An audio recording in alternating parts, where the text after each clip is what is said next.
바벨론의 느부갓네살 왕의 19째 해 5째 달 10째 날에 바벨론 왕의 어전 사령관 느부사라단이 예루살렘에 이르러 여호와의 성전과 왕궁을 불사르고 예루살렘의 모든 집과 고관들의 집까지 불살랐으며 사령관을 따르는 갈대아 사람의 모든 군대가 예루살렘 사면 성벽을 헐었더라.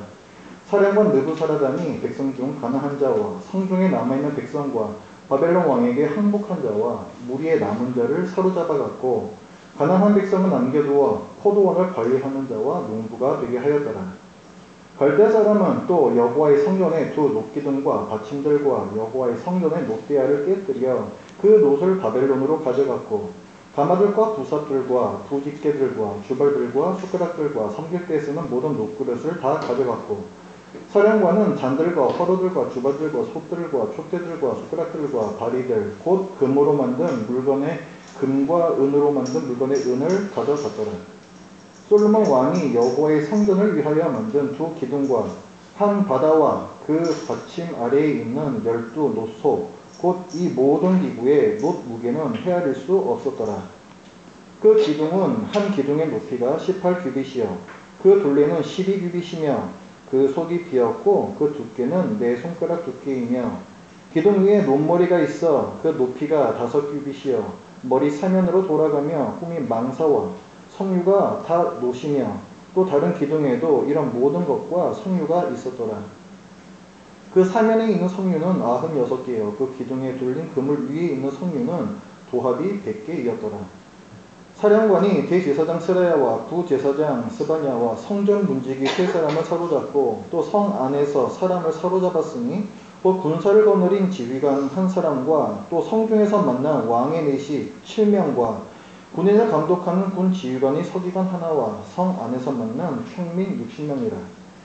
사령관 느부사라단은 그들을 사로잡아 림나에 있는 바벨론의 왕에게 나아가매 바벨론의 왕이 하맛과 림나에서 다 쳐 죽였더라. 이와 같이 유다가 사로잡혀 본국에서 떠났더라. 느부갓네살이 사로잡아간 백성은 이러하니라.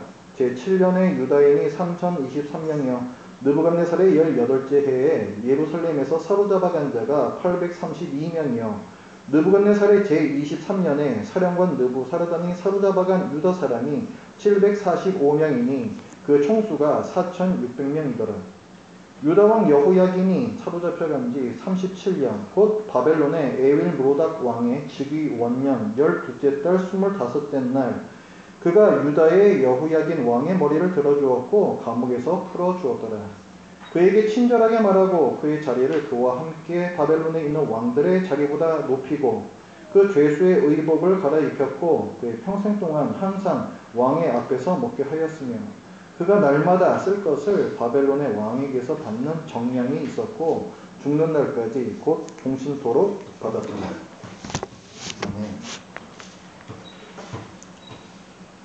우리 그리스도인은 우리 죄에 대한 하나님의 진노, 맹렬한 진노, 그 진노의 형벌, 지옥 형벌에서 구원받은 사람들입니다.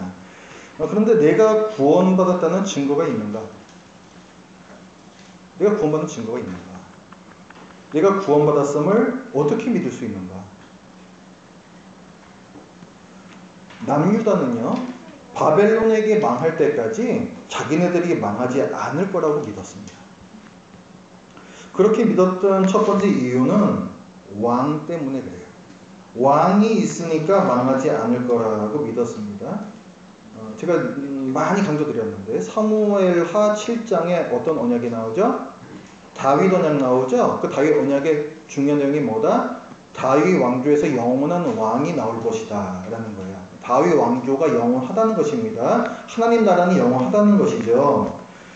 그러면 그 약속대로 이루어져야 할 텐데 오늘 본문 그 위에 1절부터 11절 말씀을 보면요. 여기는 시드기야 왕의 이야기가 나옵니다. 시드기야 왕이 바벨론 왕을 거역하는 바람에 도망치다가 뭐 잡혀가지고 아들들이 죽는 걸 다 자기 눈으로 보고 두 눈이 뽑히고 그 다음에 바벨론에 끌려가서 감옥에서 죽을 때까지 있게 되는 그 내용이 나오거든요. 그럼 이걸 지금 보면은 보십시오. 지금 시드기야가 이제 남유다의 마지막 왕인데 이 꼴이 났잖아요. 그 다음에 그 아들들도 다 죽었습니다. 그럼 이건 대가 끊긴 거예요.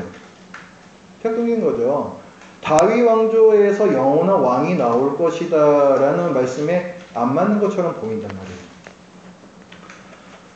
자, 그 다음에 이제 유다 백성이 우리는 안 망할 거야 이제 그 믿었던 또 하나의 이유는 예루살렘 성 때문에 그래요. 예루살렘 성이 우리한테 있기 때문에 안 망할 것이다. 그러니까 다른 성읍들은 다 점령당할 수 있는데 예루살렘 성만은 끄떡 없을 거라고 믿었어요. 왜냐하면 하나님께서 주신 말씀이 있기 때문에 그렇습니다. 열왕기상 11장 46절에 보면 그의 아들에게는 내가 한 지파를 주어서 이건 지금 솔로몬에게 하시는 말씀이거든요. 그러니까 솔로몬의 아들, 그러니까 다윗 왕조가 됩니다. 다윗 왕조에는 내가 한 지파, 유다 지파예요. 다윗이 유다 지파 출신이기 때문에 뭐 베냐민 지파도 있습니다만은 유다 지파가 이제 큰 지파죠. 그래서 이 다윗 왕조에게는 내가 한 지파를 주어서 내가 거기에 내 이름을 두고자 하여 택한 성읍 예루살렘에서 자, 하나님께서 택하신 성읍 예루살렘에서 내 종 다윗이 항상 내 앞에 등불을 가지고 있게 하리라. 이렇게 말씀하셨어요. 그러니까 이것도 영원한 다윗 왕조에 대한 약속인데 이 다윗이 어디 산다고 말하냐면은 하나님께서 택한 성읍 예루살렘에서 산다라고 말씀하고 있다고요. 그러면은 왕조가 영원하려면 당연히 성도 영원할 수밖에 없는 거예요. 그렇죠? 그러니까 이 예루살렘 성이 있는 한 우리는 안전하다라고 남유다는 생각을 한 것입니다. 그런데 오늘 이제 본문에 보면은 바벨론이 예루살렘 성을 함락해요. 14절 말씀을 보면 사령관을 따르는 갈대아 사람의 모든 군대가 예루살렘 사면 성벽을 헐었더라. 예루살렘 성을 둘러싸고 있는 벽을 헐었다라고 얘기를 하고 있고, 또 4절부터 7절, 그 앞에 4절부터 7절에 보면은 시드기야 이제 제 9년 열째 때 언제 바벨론 느부갓네살이 군대를 데리고 총 공격을 해옵니다. 그래서 이제 그 예루살렘 성을 점령을 하는데 그 예루살렘 성에 대해서 진을 치고 포위했다는 얘기예요. 포위했다. 예루살렘 성을 포위하고 주위에 토성을 쌓았다. 토성이 먼저 제가 말씀드렸죠. 비탈 쌓아서 넘어가는 거예요. 그래서 이렇게 해서 그 성이 시드기야 왕 제11년까지 포위되었더라. 한 1년 반 동안 포위하고 있어요. 그러면 이제 먹을 게 없겠죠. 그래서 이제 주민들이 굶어 죽게 생겼으니까 이제 항복하게끔 하는 전술을 펴는 겁니다. 이렇게 해서 영원할 줄 알았던 예루살렘 성이 무너지고 나라가 망합니다. 그 다음에 또 이 유대인들이 믿었던 게 성전이에요. 성전이 있으니까 망하지 않을 거라고 믿었습니다. 성전은 하나님께서 계시는 집이죠. 신들 중에 가장 강하신 여호와 하나님께서 자기 집이 무너지도록 놔두실 리가 없다라고 생각한 것입니다. 그런데 오늘 본문을 보면은 바벨론이 그 성전을 무너뜨려요. 17절부터 나와 있습니다. 이거 길게 나와 있어요. 17절부터 23절까지인데 이제 갈대아 사람들이 바벨론 사람들이거든요. 이 사람들이 여호와의 성전에 앞에 서 있는 거대한 놋기둥에서부터 그 제사 드리는 데 쓰는 숟가락, 그 작은 거 하나까지 다 가져갔다. 그리고 금속들은 다 가져가고 불에 타는 이제 나무라든가 돌 이런 것들을 그냥 다 불태워서 무너뜨려 버렸다. 이렇게 이제 기록을 하고 있어요. 그러니까 영원할 줄 알았던 성전이 무너진 것이고 나라도 망했습니다. 그리고 마지막으로 이들이 믿었던 게 자기네들이 살고 있던 가나안 땅이에요. 가나안 땅. 가나안 땅은 어떤 땅이에요? 하나님께서 그곳에 원래 살고 있던 주민들을 몰아내시고 이스라엘에게 주신 땅이에요. 그래서 이 유대인들은 이 땅은 이방인들이 차지할 수 없다라고 생각했습니다. 이 땅은 하나님의 거룩한 땅이기 때문에 이방인이 결코 차지할 수 없다라고 생각했어요. 그런데 오늘 본문에서 보면은 바벨론이 그 땅에서 유다 백성을 몰아내요. 마치 하나님께서 가나안 원주민들을 몰아내셨던 것처럼 지금 바벨론이 와서 이 유다 백성들을 다 그 땅에서 몰아내어 버립니다. 그러면서 자기 땅으로 강제 이주를 시켜요. 그게 이제 15절부터 16절, 그 다음에 24절에서 30절까지 또 많은 분량으로 그 사건이 기술되어 있습니다. 영원히 자기네 것일 줄 알았던 땅을 빼앗기고 나라가 망한 거죠. 그래서 우리가 네 가지를 봤어요. 왕, 예루살렘 성, 성전, 그리고 땅. 이 모든 것들이 하나님께서 유다 백성을 지켜준다는 증거가 아니었습니다. 그렇죠? 성경이 분명히 그것을 증거하고 있는 거예요. 하나님께서는 유다 백성이 갖고 있었던 잘못된 믿음을 무너뜨리시기 위해서 그들이 믿던 대상들을 무너뜨리셨습니다. 자, 우리가 유다 백성처럼 멸망하지 않고 지옥 형벌을 면하리라는 증거가 있는가? 있다면 무엇인가? 내가 정말 구원받았구나를 뭘 보고 확신할 수 있을까? 우리 집안이 3대째 뭐 장로, 목사 집안이면 나도 구원받는다고 확신할 수 있을까? 한 주도 빠짐없이 성실하게 주일 예배 드리고 있으면 나는 구원받았다 확신할 수 있는가? 내가 어려운 사람을 돕는 선한 일을 하고 있으면 나는 구원받았다 확신할 수 있는가? 3대째 기독교 집안이면 하나님께서 주시는 영적인 복을 함께 누리고 있을 가능성이 있어요. 그런 집안 자녀들은 그렇다는 거예요. 그리고 성실하게 예배를 참석하고 이웃을 사랑하는 행위들은 믿음의 열매, 참 믿음의 열매일 가능성이 있습니다. 가능성이 있어요.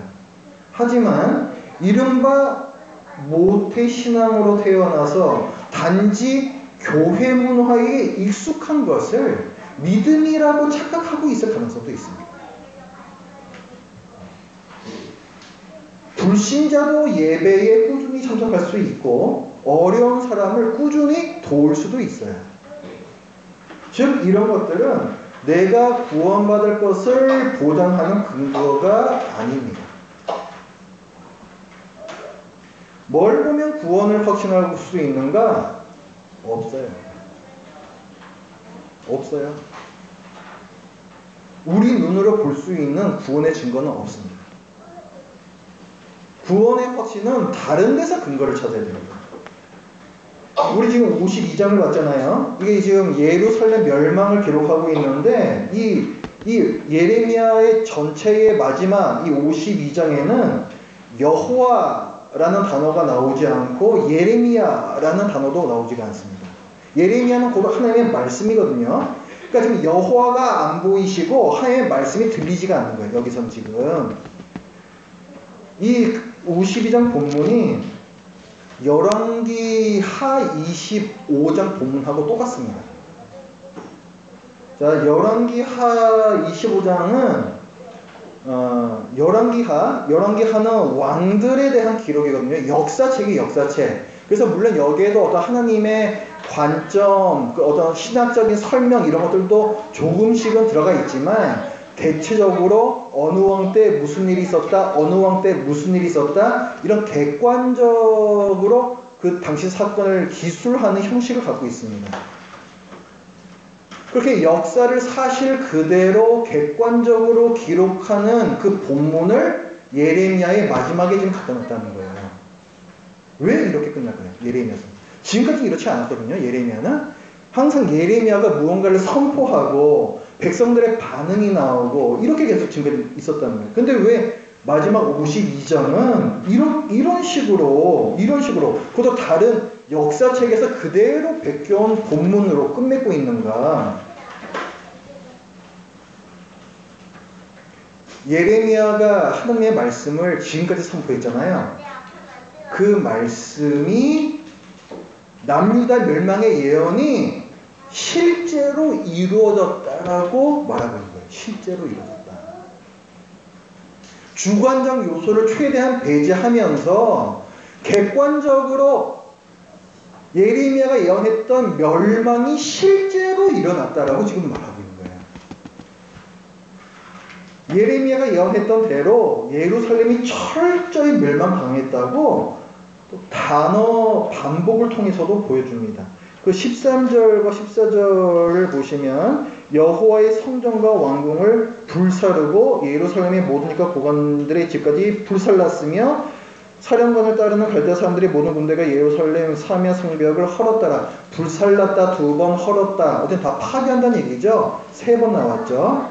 자, 3번 반복하면 중요한 의미가 있다고 제가 말씀을 드렸습니다. 17절부터 19절에서도 보면은 여기에는 가져갔다라는 표현이 또 반복이 됩니다. 갈대아 사람은 또 여호와의 성전에 2 놋기둥과 받침들과 여호와의 성전의 놋대를 깨뜨려 그 놋을 바벨론으로 가져갔고 가마들과 부사들과 부집개들과 주바들과 숟가락들과 성길 때 쓰는 모든 놋것들을 다 가져갔고 사령관은 잔들과 화루들과 뭐를 맨 끝에 가져갔더라 이렇게 되어 있죠. 가져갔다, 다 가져갔다, 가져갔다 이렇게 얘기하고 있어요. 완전히 다 가져간 거예요. 성전에 있던 것들을 완전히 다 가져간 거예요. 그냥 24절부터 27절까지는 또 사로잡았다라는 표현이 반복이 됩니다. 우리 뭐 읽지는 않을게요. 여기 보면 고관과 상류층 사람들을 잡아갔다, 사로잡아갔다라는 표현이 또 3번이 나오고 4번인가? 이렇게 나오고 28절부터 30절까지는 이번에 일반 백성을 또 사로잡아갔다라는 표현이 또 3번 나옵니다. 그러니까 지금 계속 3번 반복되고 있는 거예요. 이거 왜 반복되겠습니까? 철저하게 이루어졌다는 거예요. 예루살렘이 멸망당할 거라는 하나님 그 예레미야를 통해서 주신 예언이 철저하게 성취되었다는 거예요. 성경은 예레미야가 예언했던 그대로 이루어졌다고 말하고 싶은 것입니다. 이 예레미야서는 남유다가 멸망한 정황을 객관적으로 마지막에 기술함으로써 그 앞에까지 있었던 예레미야의 예언이 정말 성취되었구나 하는 강력한 확신을 줍니다. 정말 예레미야의 말이 맞았네. 정말 하나님의 말씀이 이루어지는 거네 라는 확신을 준다고요. 남유다가 하나님의 말씀대로 예언대로 멸망당했다고 지금 이 결만부에서 강조하는 이유가 무엇입니까? 왜 그걸 강조하겠을까요? 역설적이게도 나라가 망한 유다 백성에게 희망을 주기 위해서요. 희망을 주기 위해서. 예레미야의 마지막 장에서도 마지막 단락 31절부터 34절에 보면은 자, 시드기야 왕 때 그 남유다가 지금 완전히 망한 거잖아요. 시드기야 바로 전에 여호야김이라는 왕이 있었어요. 근데 이 여호야김이라는 왕을 바벨론이 폐위시키고 자기 나라로 끌어갑니다. 그리고 옥에다 가둬놔요. 이게 바벨론 왕 느부갓네살이 한 일입니다.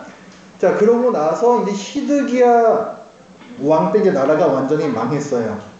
자, 그러면 그 전의 왕은 지금 바벨론의 감옥에 지금 갇혀 있었던 거죠. 그죠? 그런데 31절부터 뭐냐면은 그 왕이 감옥에서 풀려났다라고 얘기를 해요. 시드기야 왕은 아주 비참한 꼴을 당했잖아요. 아까 우리가 봤잖아요. 뭐 두 눈 꼽히고 아들 죽고 비참한 꼴을 당했잖아요. 지금 다른 왕 얘기를 하는 거예요. 그 왕이 아니에요. 그 시드기야 왕은 그렇게 됐는데 여호야긴이라는 왕은 석방되어서 자, 뭐라고 얘기를 하냐면은 자, 똑같이 그렇게 반역을 저질러서 바벨론에 끌려와 있는 봉신국들의 여러 왕들이 있었는데 그들보다 더 높은 위치에서 더 나은 대우를 받았다. 그리고 왕의 식탁에서 함께 식사를 했다. 이거는 권리의 회복을 말하는 거예요. 권리의 회복. 지위의 회복, 권리 회복을 뜻하는 표현이거든요. 그 일이 있었다라고 얘기하면서 끝내요. 예레미야서가. 뭘 얘기하는 걸까요? 시드기야 왕이 그렇게 비참한 꼴로 끌려가고 그 아들들이 다 죽어서 유다 왕조가 멸망당한 줄 알았는데 남은 사람이 있다는 거예요. 남은 사람이 있다는 거예요. 그러니까 지금 앞이 보이지 않는 캄캄한 절망 중에 신라 같은 희망의 빛을 비춰주시는 것입니다. 이게 지금 여전히 바벨론에서 있었던 일이기 때문에 아무리 이게 회복이 되고 어쨌다 해도 왕 개인의 일이요 바벨론에 여전히 그 압제를 받는 중에서 일어나는 일이기 때문에 이게 그렇게 큰 희망으로 보이지는 않아요. 그러나 아무것도 보이지 않는 상황에서는 그 가느다랗고 희미한 불빛일지라도 큰 소망을 줍니다. 예레미야서를 가장 먼저 읽었던 사람이 누구겠어요? 바벨론의 포로로 끌려가 있는 유다 백성들이에요. 이 사람들이 이 예레미야서를 가장 먼저 당연히 읽었을 겁니다. 근데 그들에게 성경은 뭘 말하고 있어요? 다윗 집안에서 왕이 끊기지 않았다라고 말씀하고 있어요. 바벨론 포로로 끌려가 있는 백성에게 가장 힘들고 어려웠던 점이 뭐냐면 거기서 단순하게 몸이 힘들고 타지살이를 하고 이런 것이 아니에요. 우리는 이제 하나님의 백성이 아닌 것인가? 우리는 하나님께 버림받았는가? 정체성에 대한 부분이에요. 정체성에 대한 부분. 근데 하나님께서는 그들에게 나는 다윗과 맺은 언약을 지금도 기억하고 있다 라고 말씀을 해 주시는 거예요. 남유다를 영원히 버리시지는 않은 것입니다. 그러니까 예레미야의 이 마지막 52장은 전체가 다 역사적 사실을 기술하는 거예요. 앞에 대부분의 부분은 멸망에 대한 사실을 쭉 객관적으로 기술하고 맨 마지막에서는 여호야긴 왕이 회복된 사실도 객관적으로 사실만을 얘기를 합니다. 다 역사적 사실인데 이것에서 결국 뭘 말해준 거냐? 예레미야가 예언한 남유다 멸망이 틀림없이 있었다 라고 말하면서 그러므로 예레미야가 예언한 회복도 반드시 있을 것이다 말하는 것이죠. 70년 후에 회복되리라는 예언의 말씀을 이미 주셨었어요. 29장 10절에 보면은 그 말씀이 70년 동안 포로살이를 한 후에 옛 땅으로 돌아오리라 회복되리라. 그러면 이제 지금 이 포로 흘러가 있는 백성들도 희망을 가질 수가 있는 겁니다.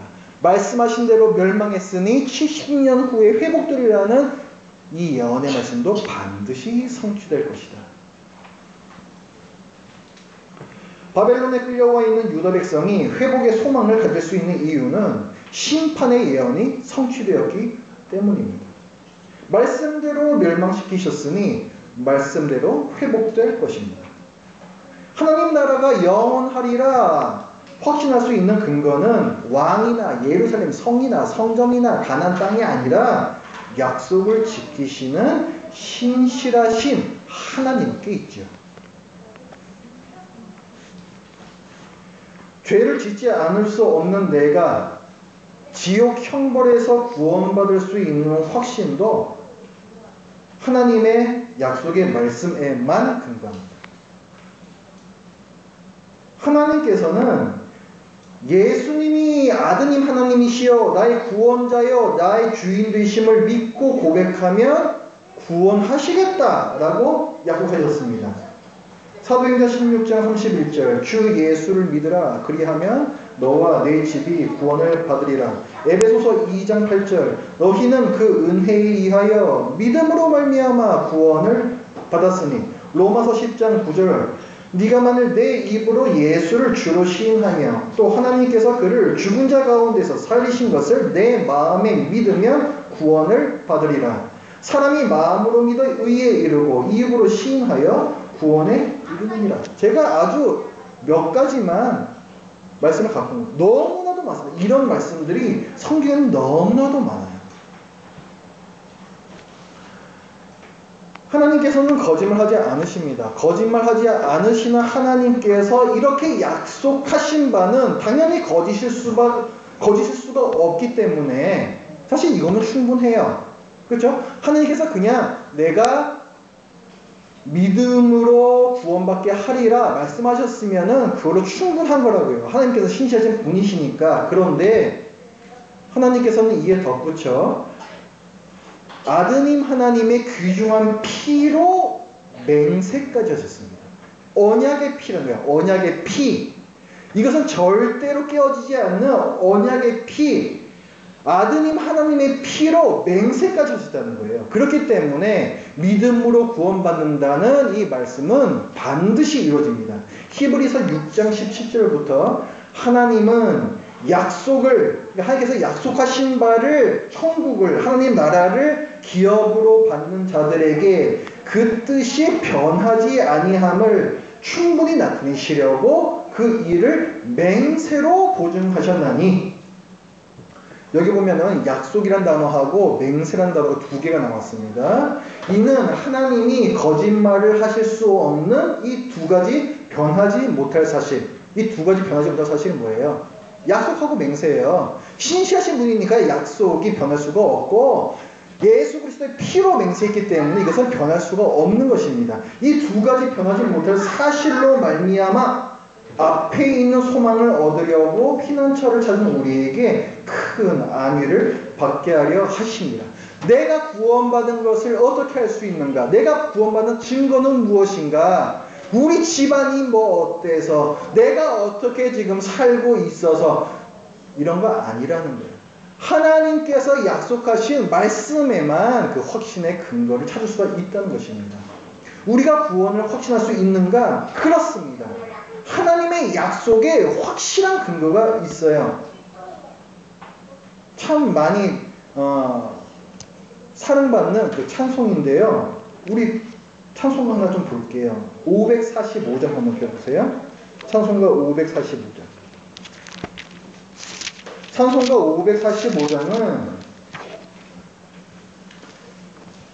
하나님의 약속을 붙잡을 때에 우리에게 주시는 소망과 확신과 기쁨을 노래하고 있습니다. 찬송가 545장 제가 1절 한번 읽어볼게요. 이 눈에 아무 증거 아니 되어도 믿음만을 가지고서 늘 걸으며 이 귀에 아무 소리 아니 들려도 하나님의 약속 위에 서리라. 걸어가세 믿음 위에 서서 나가세 의심 버리고 걸어가세 믿음 위에서 눈과 귀에 아무 증거 없어도 3절도 읽어볼게요. 주님의 거룩함을 두고 맹세한 주 하나님 아버지는 참 미쁘다. 미쁘다는 믿을만하다는 뜻이에요. 그 귀한 모든 약속 믿는 자에게 능치 못할 무슨 일이 있을까? 걸어가세 믿음 위에 서서 나가세 의심 버리고 걸어가세 믿음 위에 서서 눈과 귀에 아무 증거 없어도. 오늘이 예레미야 마지막 본문 설교입니다. 그렇죠? 예레미야를 2달 동안 들으시면서 또 집에서 뭐 큐티 하시고 가정 예배 들으시면서 많이 힘드셨을 거예요. 우리 불순종과 회개하지 않는 죄를 너무 적나라하고 또 너무나도 집요하게 책망하기 때문에 그렇습니다. 하지만 이 예레미야 본문을 왜곡하지 않고서는 다른 해석과 다른 적용은 나올 수가 없어요. 매일매일 큐티 하신 분들은 그 얘기에 동의하실 겁니다. 다른 적용이 나올 수가 없어요. 다른 해석도 나올 수가 없습니다. 우리 죄에 대한 책망이에요, 이 전체가. 예레미야를 읽을 때에는 저와 여러분이 끊임없이 불순종하면서도 회개하지 않는 뻔뻔스러움에 대한 하나님의 분노를 느껴야 돼요. 저는 신학교에서 성경은 감정까지 읽어낼 수 있어야 된다고 배웠어요. 우리가 너무 점잖게 말씀을 읽는 거죠. 지식만 뽑아내는 거예요. 여기에는 이 하나님의 말씀에는 선지자들의 감정과 하나님의 감정까지도 다 녹아져 있는데 우리는 그것을 의식하려고 하지 않아요. 예레미야에서처럼 하나님께서 나에게 날카로운 메스를 대실 때에는 고를 대로 골아있는 나의 죄를 직시하고 인정하며 고통을 느껴야 합니다. 느껴져야 돼요. 이 예레미야를 우리가 2달 동안 보는 동안에 저를 포함한 우리 모두가 절망했기를 바랍니다. 나는 그렇게 나쁜 사람이 아니야. 목사님이 너무 심하게 말씀하시는 거예요. 그렇게 스스로 거짓말하지 않았기를 저는 바랍니다. 심령이 가난한 자는 복이 있어 하나님의 나라가 그의 것이고 애통하는 자는 복이 있어 위로를 받습니다. 예레미야서도 마찬가지죠. 압도적인 절망 끝에 회복의 소망을 노래해요. 죽다 살아난 것보다 더 기쁜 소식이 어디 있습니까? 복음은 그런 거예요. 죽다 살아난 소식이에요, 복음이. 살만한데 살아났다. 그러니까 복음이 기쁘지가 않죠. 절망한 적이 없는 거예요, 그 사람은. 복음은요, 합주곡하고 비교할 수 있어요. 합주곡에 비교할 수가 있어요. 절망의 베이스 위에 흐르는 희망의 선율입니다. 그게 복음. 내가 이 베이스를 걷어내게 되면요, 곡 전체가 힘이 없어져요. 음악을 좋아하는 제 친구가 옛날에 이제 그런 말을 한 게 기억이 나요. 음악을 들을 줄 아는 사람은 베이스까지 듣는다.